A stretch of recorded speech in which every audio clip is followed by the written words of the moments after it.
Assalamualaikum warahmatullahi wabarakatuh.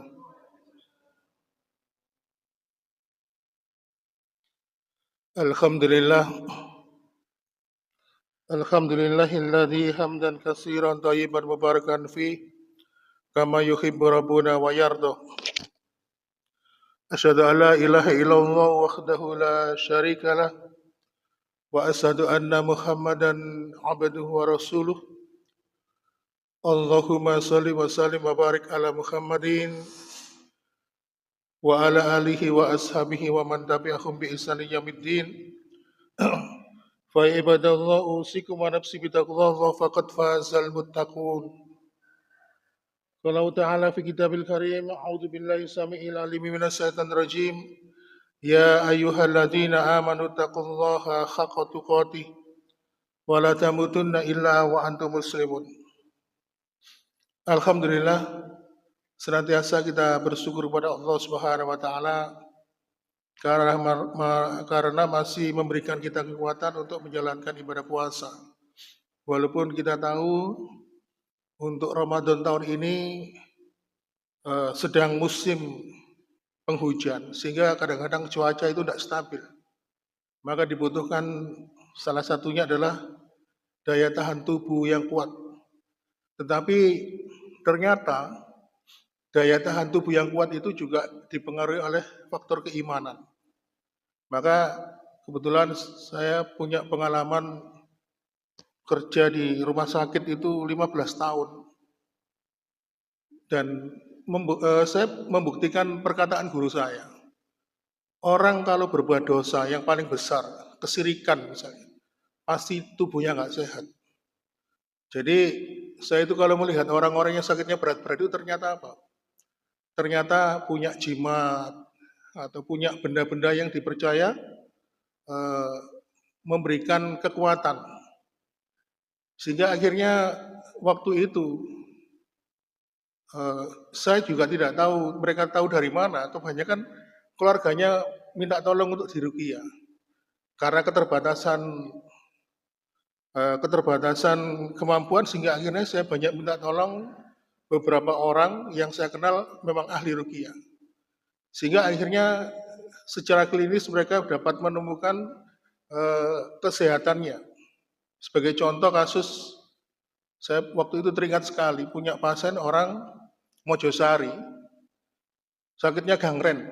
Tahu gangren Pak? Gangren itu luka diabetik di kaki. Sampai waktu itu dokter bedahnya itu sampai geleng-geleng kepala. Ini gimana nih? Sudah dioperasi, sudah diberi demen, dibersihkan, tapi kok tidak sembuh-sembuh, tidak membaik lukanya. Ternyata setelah saya tanya, saya kaji secara pribadi dengan jujur, mereka menyimpan benda-benda yang dianggap benda pusaka. Jadi benda-benda pusaka itu ternyata bisa menyebabkan sakit. Sehingga ketika benda-benda pusaka yang disimpan itu dihancurkan lalu kemudian beliau diruqyah, yang menakjubkan adalah luka diabetes tadi yang nggak mau kering, cepat kering dari hari ke hari, akhirnya kesembuhannya cepat. Ini menunjukkan bahwa dosa yang paling besar, dosa yang paling dibenci oleh Allah apabila dilakukan manusia, menyebabkan dia tidak sehat. Sudah pasti rohaninya tidak sehat, maka fisiknya juga tidak sehat. Maka walaupun orang beriman ya, menjalankan ibadah puasa dengan kondisi cuaca seperti ini, tetapi kalau imannya terjaga dari penyakit kekafiran, penyakit kemunafikan, penyakit kemusyrikan, maka insya Allah walaupun kondisi cuaca nggak menentu seperti ini, kesehatan kita akan dijaga oleh Allah Subhanahu wa taala. Kemudian yang kedua, saya ingin menyampaikan sebuah mukadimah.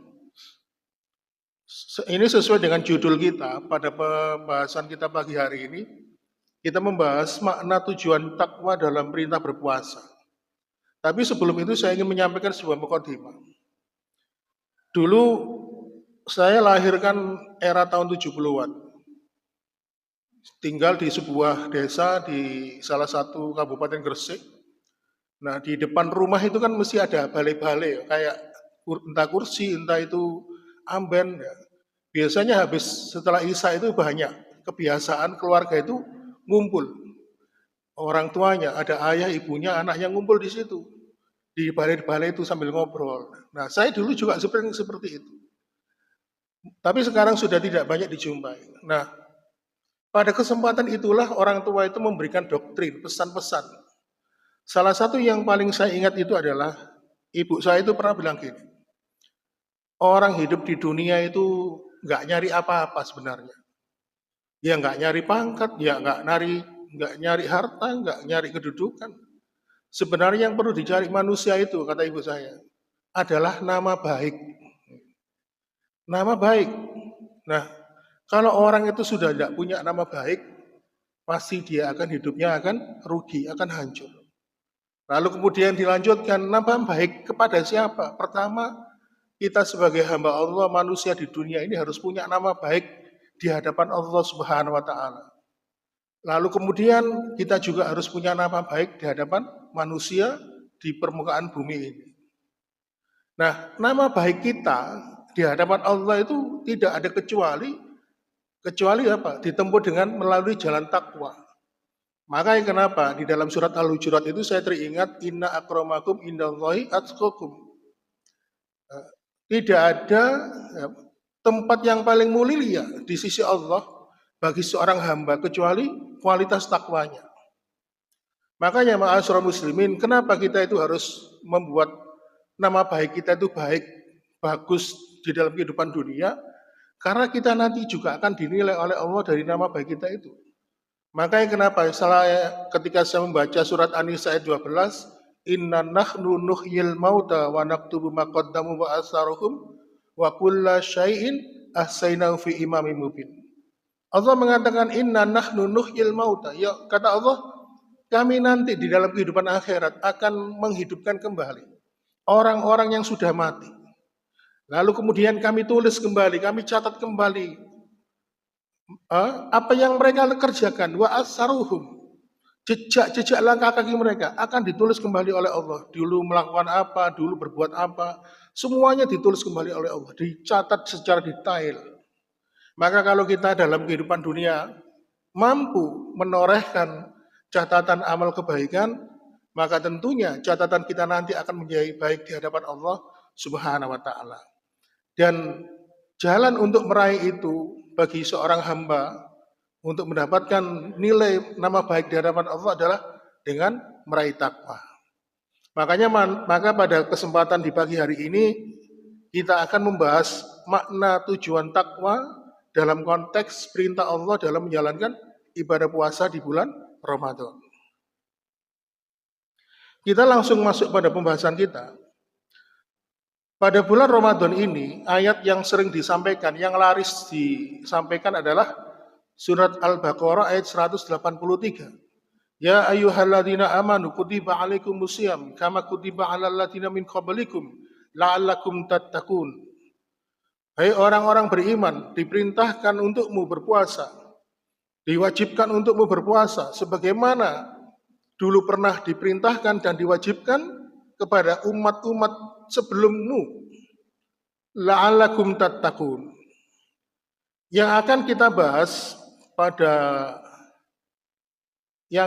kita bahas pada pertemuan pagi ini adalah ujung kalimat ini, yaitu perintah la'allakum tattaqun. Agar kamu menjadi takwa. Nah, apa hubungannya takwa di sini dengan apa yang diharapkan oleh Allah Subhanahu wa taala? Maka kita harus mengambil pembahasan ini dari kitab Tafsir Al-Baghawi. Dari sekian banyak kelebihan Tafsir Al-Baghawi itu banyak membahas dari sisi pembahasan bahasa, ya, dari struktur bahasa Arabnya itu. Kalau Imam Ibnu Katsir dalam Tafsir Ibnu Katsir kelebihannya apa? Tafsirnya itu dari menafsirkan Al-Quran dengan hadis. Jadi dalam Tafsir Ibnu Katsir itu banyak menyampaikan turunnya Al-Quran, sebab-sebab turunnya Al-Quran itu dengan peristiwa hadis. Kalau ayat ini hadisnya ini, ayat ini hadisnya ini. Tapi kalau Tafsir Al-Baghawi itu lebih banyak membahas dari sisi bahasa. Ma'asyiral muslimin, di situ kata la'alla itu kalau dikategorikan termasuk huruf tarojih. Artinya mengandung harapan atau semoga. Jadi la'allakum tattaqun, semoga kamu menjadi orang yang bertakwa. Tetapi ini dikoreksi oleh seorang ulama yang bernama Imam Al-Bawahi. Imam Al-Bawahi ini seorang ulama yang ahli dalam bidang nahwu, sharaf. Bahkan beliau ini dijuluki sebagai gurunya para ahli nahwu. Ya. Beliau mengatakan, kalau kata la'alla tattaqun, kalau kata ini berasal dari Allah, maknanya adalah takwa itu adalah sebuah kewajiban bagi kita. Dan ternyata untuk meraih takwa ini, maka beberapa poin sebelum di ayat itu harus dilaksanakan. Jadi di situ kita diperintahkan berpuasa. Ya, kita harus melaksanakan puasa agar kita menjadi orang bertakwa. Kemudian la'ala tattaqun ini menurut Imam Bawahi, seorang ahli nahwu, mempunyai makna fi'il mudhari. Di mana fi'il mudhari ini mengandung makna istimrar, yaitu secara kontinu, secara terus-menerus. Jadi kalau kita nanti setelah berpuasa diharapkan menjadi orang bertakwa, maka takwa kita harus berkontinu, terus-menerus. Tidak boleh pas hari bulan Ramadan aja. Setelah pas itu harus kontinu. Karena takwa yang dimaksud di sini itu mengandung kata wikoyah. Jadi wikoyah itu artinya dengan ketakwaan itu mampu menghalangi diri kita dari azabnya dari Allah Subhanahu wa Ta'ala. Oleh karena itu, ma'asyiral muslimin, untuk lebih memahami bagaimana makna takwa itu, kita akan mengambil pendapat dari sahabat Ali bin Abi Thalib. Kebetulan sahabat Ali bin Abi Thalib ini salah seorang sahabat yang juga mantunya Nabi. Nabi juga mengatakan Ali bin Abi Thalib itu gerbangnya ilmu, pintunya ilmu. Jadi Ali bin Abi Thalib ini banyak dijadikan rujukan oleh para sahabat masalah ilmu.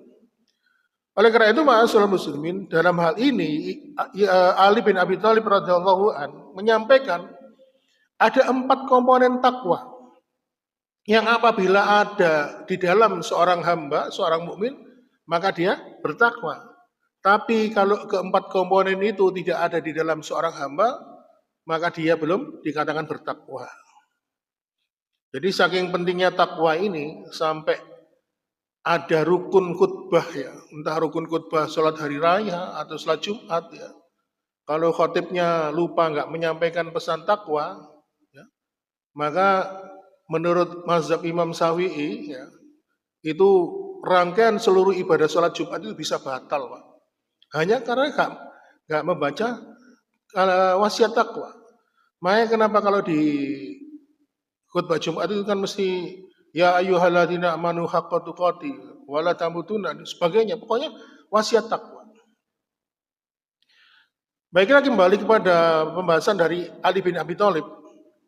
Bahwasannya takwa itu ada 4 komponen. Yang pertama, al-khaufu minal jalil. Yang namanya takwa itu adalah memiliki rasa takut kepada Allah Subhanahu wa Ta'ala. Maka apabila seseorang itu punya rasa takut, maka dia disebut takwa. Dulu pernah saya sampaikan di sini pada hari Sabtu kuliah subuh, yang menyebabkan keluarga itu bisa berkumpul di surga bersama-sama. Di dalam surat apa itu disebutkan salah satunya adalah keluarga itu takut kepada Allah Subhanahu wa Ta'ala. Jadi kalau ada orang yang di dunia ini takut kepada Allah Subhanahu wa Ta'ala, maka mereka nanti akan mendapatkan kebahagiaan. Sebaliknya, kalau ada orang di dunia ini tidak takut kepada Allah, maka justru di akhirat nanti dia akan mendapatkan penderitaan. Jadi takut itu karena kita ini merasa diri kita itu hamba. Makanya kalau ada orang yang bekerja, terus dia menerima suap, menerima sogokan, kebetulan nilainya besar, biasanya itu pas lagi butuh-butuhnya, kalau dia itu mampu menolak sogokan itu, maka dia orang bertakwa. Maka saya jadi ingat eh, apa yang pernah diceritakan oleh Ustadz Bobby Herwibowo LC. Jangan kalau ingin tahu profil beliau, ketika aja di Google, Ustadz Bobby Herwibowo. Beliau ini punya kaidah kalau menyampaikan kajian itu menyampaikan kisah. Jadi timelinenya itu belajar dari kisah. Makanya kenapa beliau itu suka menyampaikan kisah-kisah. Biasanya itu apa kajiannya di Indosiar ya. Nah, di kisah itu disebutkan ada seorang laki-laki yang bernama Abdul Khair, ya, usia sekitar 40-an. Kisah ini disampaikan terjadi tahun 1980. Waktu itu belum ada internet, sehingga akhirnya kisahnya itu dimuat di salah satu majalah nasional yang terbitnya 1 bulan sekali. Dikisahkan Abdul Khair ini seorang laki-laki yang soleh, bekerja di bank BUMN. Sebenarnya dia itu merasa resah dengan pekerjaannya. Karena menurut pemahamannya, pekerjaannya itu mengandung subhat. Ya. Apalagi ternyata setelah dia punya prestasi, kinerja baik, dia dipindah melayani khusus nasabah korporat. Hanya melayani perusahaan-perusahaan besar. Setiap terjadi transaksi, melayani dengan baik, maka dari pihak perusahaan itu memberikan fee, memberikan istilahnya itu tips ya. Nah, setiap menerima ini, Abdul Khair merasa ini tidak benar, tidak boleh. Ini sudah tugas saya. Jadi saya tidak punya hak untuk menerima, tidak perlu menerima tips. Ya. Suatu ketika, salah seorang staf perusahaan yang puas dengan pelayanan Abdul Khair ini memberikan fee yang begitu besar.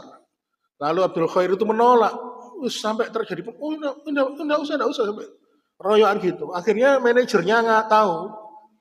Terus setelah nasabahnya ini pulang, dimarahi. Kamu itu gimana? Jangan sampai kamu itu mengecewakan nasabah. Kalau kamu nggak mau terima, ya enggak apa-apa, terima aja. Simpan di laci mejamu. Sehingga akhirnya apa? Abdul Khair ini merasa nggak tenang dengan pekerjaannya. Sehingga akhirnya suatu ketika dia sholat Jumat di masjid yang lokasinya tidak jauh dari tempatnya bekerja. Nah, kebetulan sang khotib Jumat waktu itu dengan lantang, dengan berapi-api menyampaikan sebuah hadis, barang siapa yang makan sesuatu yang haram, maka daging tubuhnya nanti akan menjadi makanan penduduk neraka. Begitu mendengar itu Abdul Khair menggigil ketakutan. Sehingga akhirnya Allah pun menghadirkan kasyaf. Kasyaf itu kayak imajinasi gitu ya. Lalu di kepalanya dia muncul bayang-bayang anaknya, istrinya di dalam api neraka sambil mereka berteriak, "Ayah, kenapa engkau memberikan harta yang haram sehingga aku ini bisa masuk kepada api neraka ini gara-gara nafkah yang kau berikan kepada kami." Lalu kemudian istrinya, "Suamiku, kenapa kau tega menjerumuskan aku dan anak-anakku ke dalam neraka?" Sehingga akhirnya waktu itu Abdul Khair itu menangis menggigil ketakutan. Sehingga akhirnya setelah sholat Jumat dia masih menangis. Sang khotib pun akhirnya datang menghampiri, "Wahai saudaraku, ada apa?" Lalu diceritakanlah permasalahannya. Sehingga akhirnya endingnya sang khotib itu menyampaikan sebuah kalimat yang akhirnya menggugah kesadarannya. "Wahai saudaraku, ingatlah kalau engkau mau meninggalkan sesuatu yang haram karena Allah, maka pasti Allah akan mengganti yang lebih baik." Sehingga akhirnya tidak lama kemudian Abdul Khair pun mengajukan surat pengunduran diri, sehingga akhirnya di-resign. Setelah keluar dari pekerjaannya, Abdul Khair ini dikisahkan masih luntang-luntung nyari kerja. Pokoknya kerja yang tidak berbau riba, pokoknya dia mau. Sampai berbulan-bulan sehingga akhirnya ditawari mertuanya. Kebetulan dia ini mantunya orang kaya, mantunya orang pengusaha, tapi Abdul Khair itu tidak mau menggantungkan nasibnya kepada orang tua, mertuanya, karena dia itu merasa sebagai seorang kepala keluarga. Sehingga akhirnya mertuanya ngomong, "Nawaris, bantu ayah saja ngurusi perusahaan." Kebetulan mertuanya itu adalah seorang pengusaha kapal charter. Jadi punya jasa ngirim barang antar pulau. Ya, menyewakan kapalnya, dicarter untuk dikirim antar pulau. Ya. Entah itu ngirim semen, entah atau apa dan sebagainya. Sehingga akhirnya Abdul Khair pun membantu usaha mertuanya itu. Dan ternyata usahanya semakin berkembang sampai melayani charter antar negara, antar benua, ngirim barang, ngirim peti kemas dan sebagainya. Sehingga singkat cerita akhirnya Abdul Khair bisa mendirikan perusahaan sendiri. Ya. Sehingga kisah ini ditutup dengan haru. Ya. Jadi kisah ini disampaikan, diceritakan di majalah itu sesuai dengan izin dari narasumber aslinya. Ya. Makanya untuk menggugah kesadaran kita bagaimana pentingnya kita ini meninggalkan sesuatu yang haram karena takut kepada Allah Subhanahu wa taala. Dan akhirnya apa? Abdul Khair ini tumbuh menjadi seorang pengusaha besar. Jadi inilah ma'asyiral muslimin, kalau kita ini takut kepada Allah, kita mampu meninggalkan sesuatu yang haram karena Allah, pasti Allah akan mengganti yang lebih baik. Saya tadi malam ketemu teman saya, Pak Joni, mantan pegawai BCA. Tadi malam sholat tarawih di sini. Dulu sebelum resign, wah sakit-sakitan, bolak-balik masuk rumah sakit. Sampai dipasang ring di jantungnya sudah berapa itu. Tapi begitu beliau mengundurkan diri, buka toko di rumahnya, bahkan alhamdulillah sampai sekarang tidak pernah sakit sama sekali. Jadi artinya barang sesuatu yang haram, kalau kita niati kita mau meninggalkan yang haram itu karena mengharapkan keberkahan dari Allah, pasti kita akan diberikan keberkahan dalam kehidupan kita.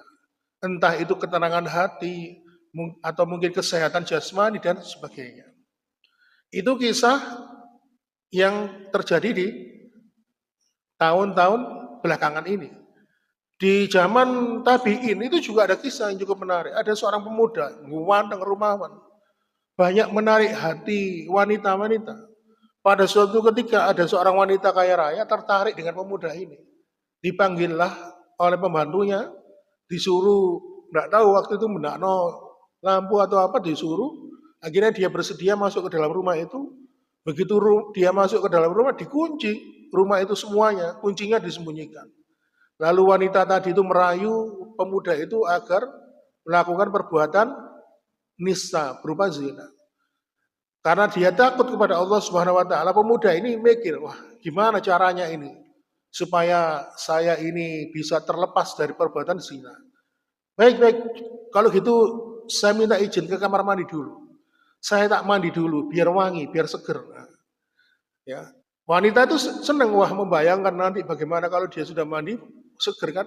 Begitu pemuda itu masuk kamar mandi, dia nyari ide, oh ternyata di situ ada, karena itu kamar mandinya campur WC ya, jadi banyak, dia ngambil kotoran manusia di situ, dilaburkan ke seluruh tubuhnya. Merata, kotoran itu dilaburkan seluruh tubuhnya. Lalu akhirnya dia keluar, menemui wanita itu.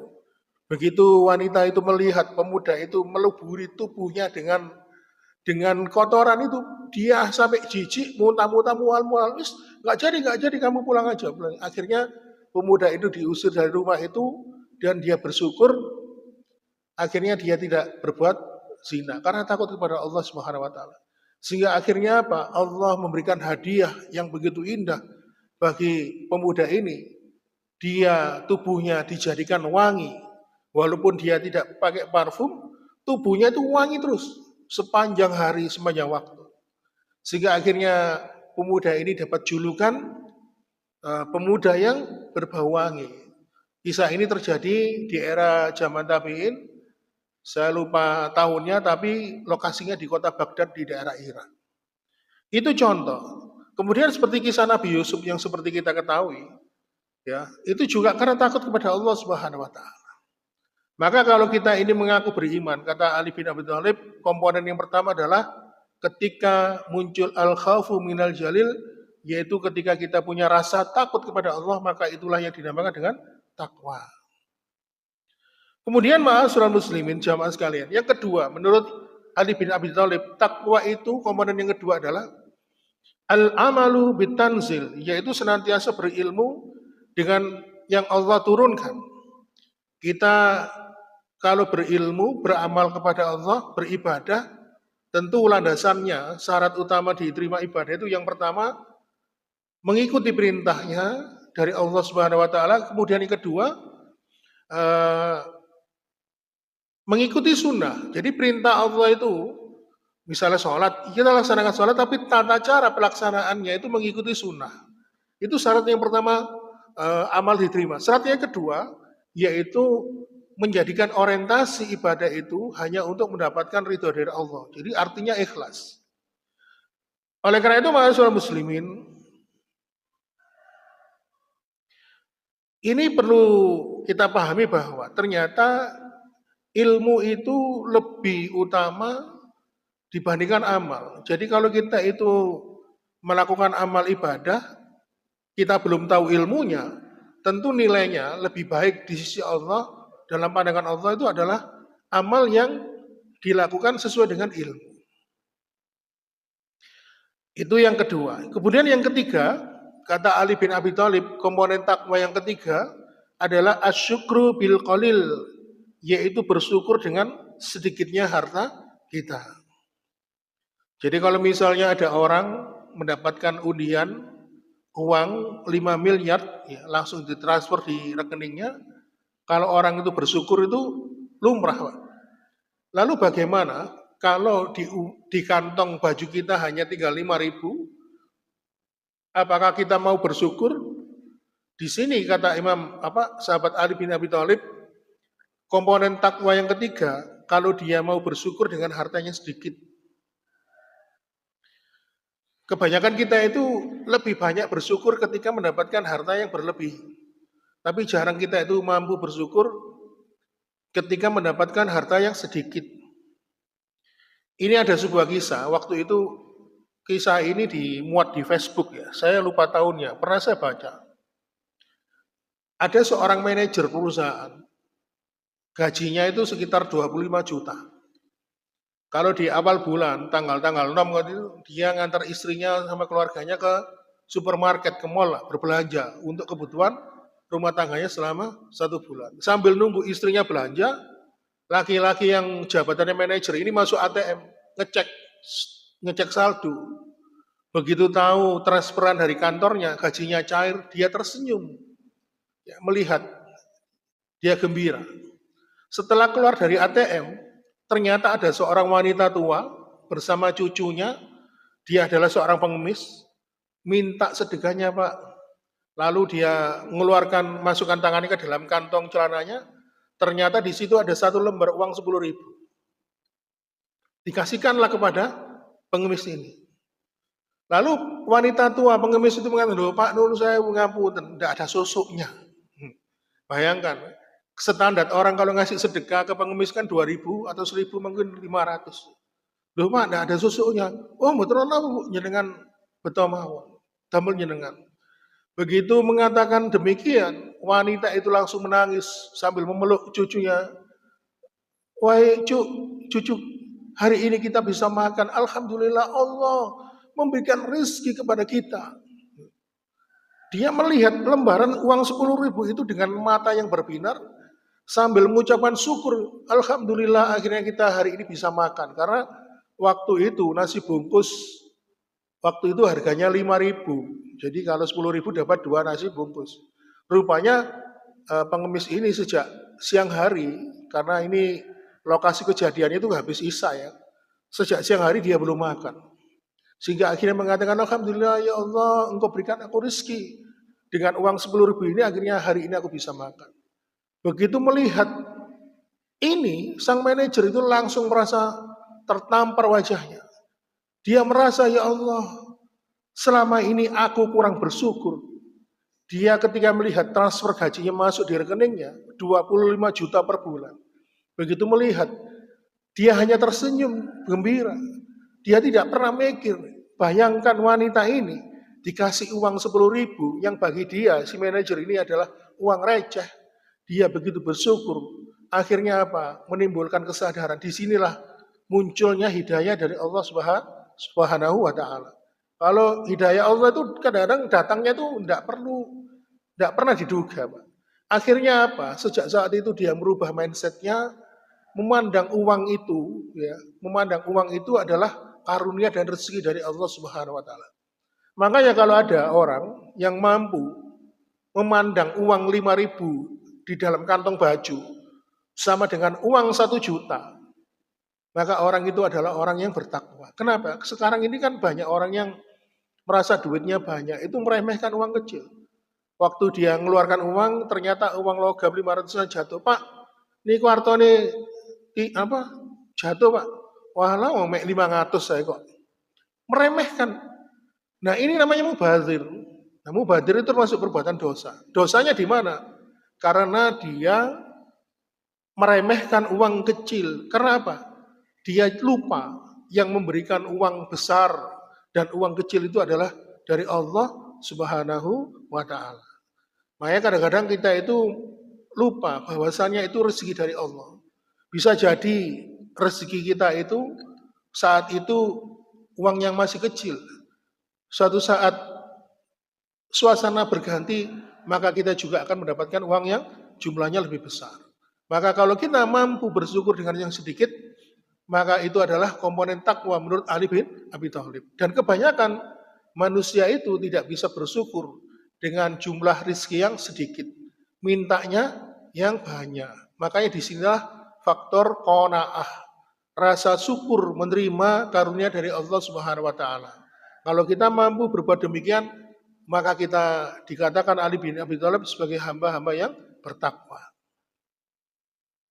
Kemudian takwa yang keempat menurut Ali bin Abi Thalib yaitu istidadu liyaumir rahil, yaitu ketika kita ini mempersiapkan perjalanan panjang kita kepada Allah Subhanahu wa taala, maka inilah yang disebut dengan takwa.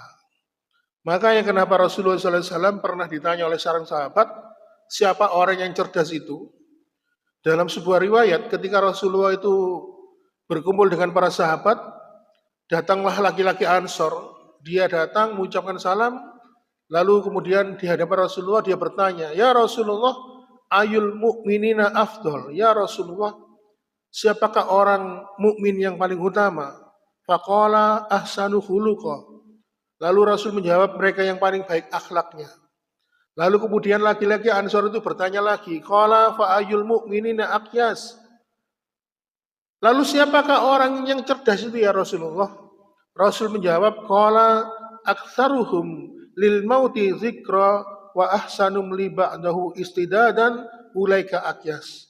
Rasul menjawab, orang yang cerdas adalah orang yang paling banyak mengingat mati, yang paling banyak persiapannya untuk menghadapi apa yang terjadi setelah kematian. Maka merekalah orang-orang yang cerdas. Hadis ini diriwayatkan oleh Imam Ibnu Majah. Jadi Abu Thalib radhiyallahu anhu menyampaikan 4 komponen takwa itu. Yang pertama adalah takut kepada Allah Subhanahu wa taala. Kemudian komponen takwa yang kedua adalah senantiasa berilmu dengan apa yang Allah turunkan khususnya dalam masalah ibadah.